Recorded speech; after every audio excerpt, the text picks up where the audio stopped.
The term tachyon was coined by Gerald Feinberg in a 1967 paper titled Possibility of Faster-than-Light Particles.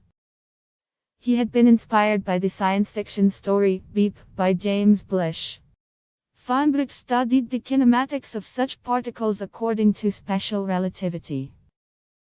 In his paper he also introduced fields with imaginary Massachusetts, now also referred to as tachyons, in an attempt to understand the microphysical origin such particles might have. The first hypothesis regarding faster-than-light particles is sometimes attributed to German physicist Arnold Sommerfeld in 1904, who named them metaparticles. Citation needed. More recent discussions happened in 1969.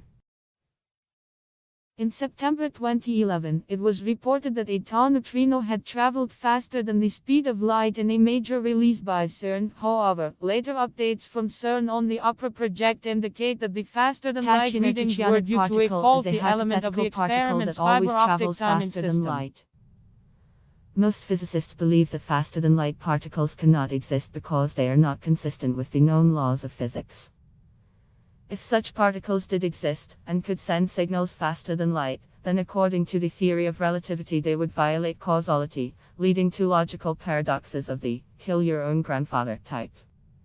Tachyons would also exhibit the unusual property of increasing in speed as their energy decreases, and would require infinite energy to slow down to the speed of light. No experimental evidence for the existence of such particles has been found. Because a tachyon would always travel faster than light, it would not be possible to see it approaching. After a tachyon has passed nearby, an observer would be able to see two images of it, appearing and departing in opposite directions. This double image effect is most prominent for an observer located directly in the path of a superluminal object. In this example it is a sphere, shown in transparent gray. Because the tachyon arrives before the light, the observer sees nothing until the sphere has already passed, after which, from the observer's perspective, the image appears to split into two, one of the arriving sphere, to the right, and one of the departing sphere, to the left. Classification: elementary particles, status, hypothetical, theorized. 1967. In the 1967 paper that coined the term, Gerald Feinberg proposed that tachyonic particles could be made from excitations of a quantum field with imaginary Massachusetts. However, it was soon realized that Feinberg's model did not in fact allow for superluminal, faster-than-light speeds. Nevertheless, in modern physics the term tachyon often refers to imaginary Massachusetts fields rather than to faster-than-light particles. Such fields have come to play a significant role in modern physics. Tachyons in relativity. In special relativity, a faster-than-light particle would have space-like form momentum, in contrast to ordinary particles that have time-like form momentum. Although in some theories the Massachusetts of tachyons is regarded as imaginary, in some modern formulations the Massachusetts is considered real, the formulas for the momentum and energy being redefined to this end. Moreover, since tachyons are constrained to the space-like portion of the energy-momentum graph, they could not slow down to subluminal, meaning slower than light, speeds. Massachusetts paragraph tachyonic particles and imaginary, complex, Massachusetts, and tachyonic field.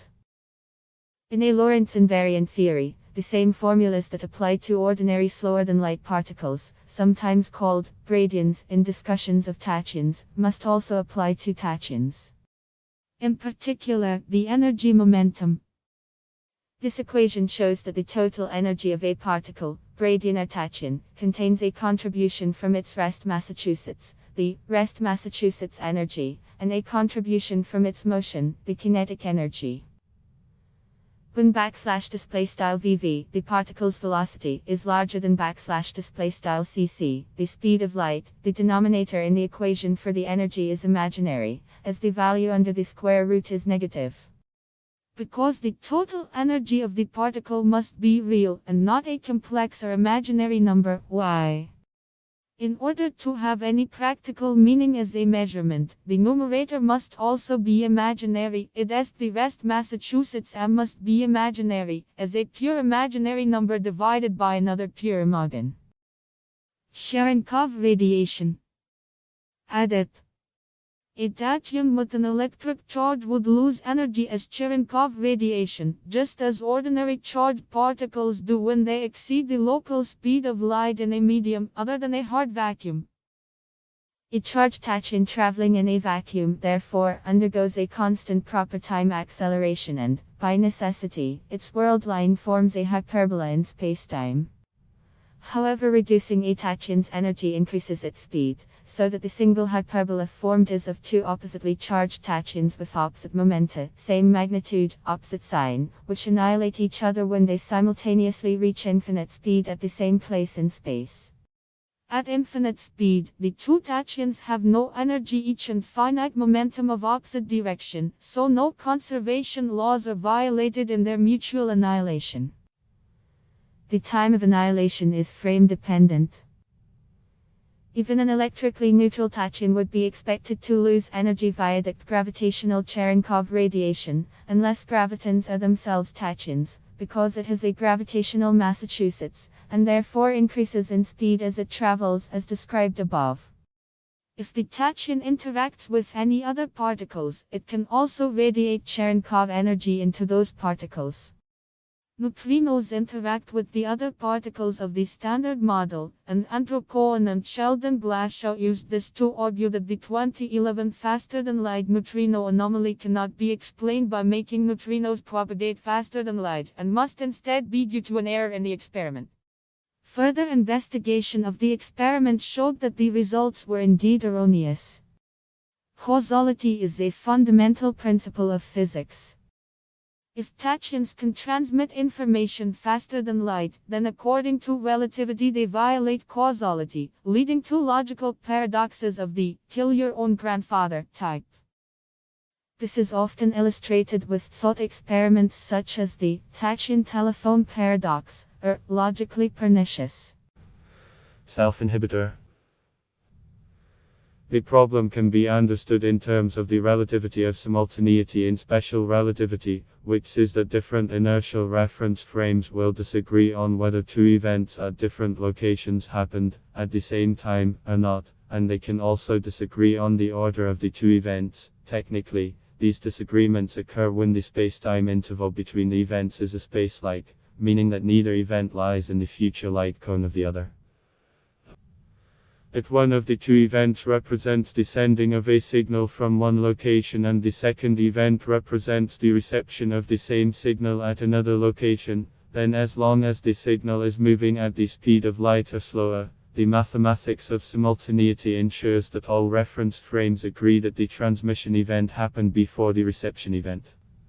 However, in the case of a hypothetical signal moving faster than light, there would always be some frames in which the signal was received before it was sent, so that the signal could be said to have moved backward in time.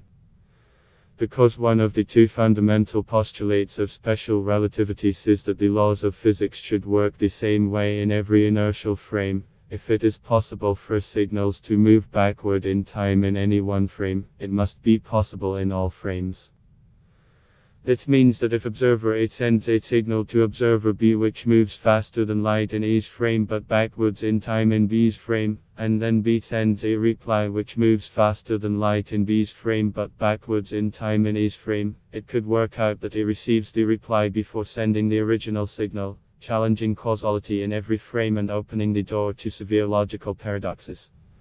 This is known as the tachyonic anti-telephone. The reinterpretation principle asserts that a tachyon sent back in time can always be reinterpreted as a tachyon traveling forward in time, because observers, which is closely related to tachyon condensation, plays an important role in many aspects of theoretical physics, including the Ginzburg-Landau and Beeck's theories of superconductivity.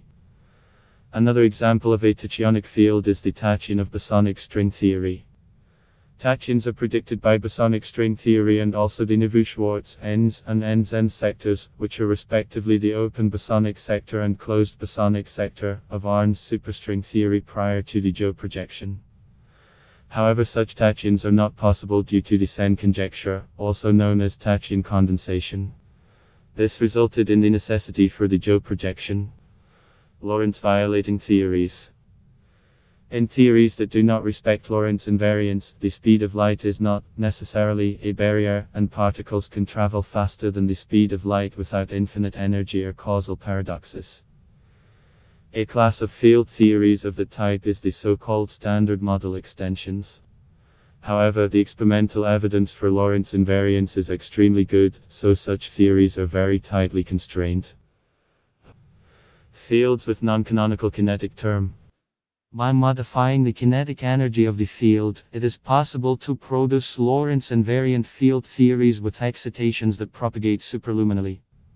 However, such theories, in general, do not have a well-defined Cauchy problem, for reasons related to the issues of causality discussed above, and are probably inconsistent quantum mechanically.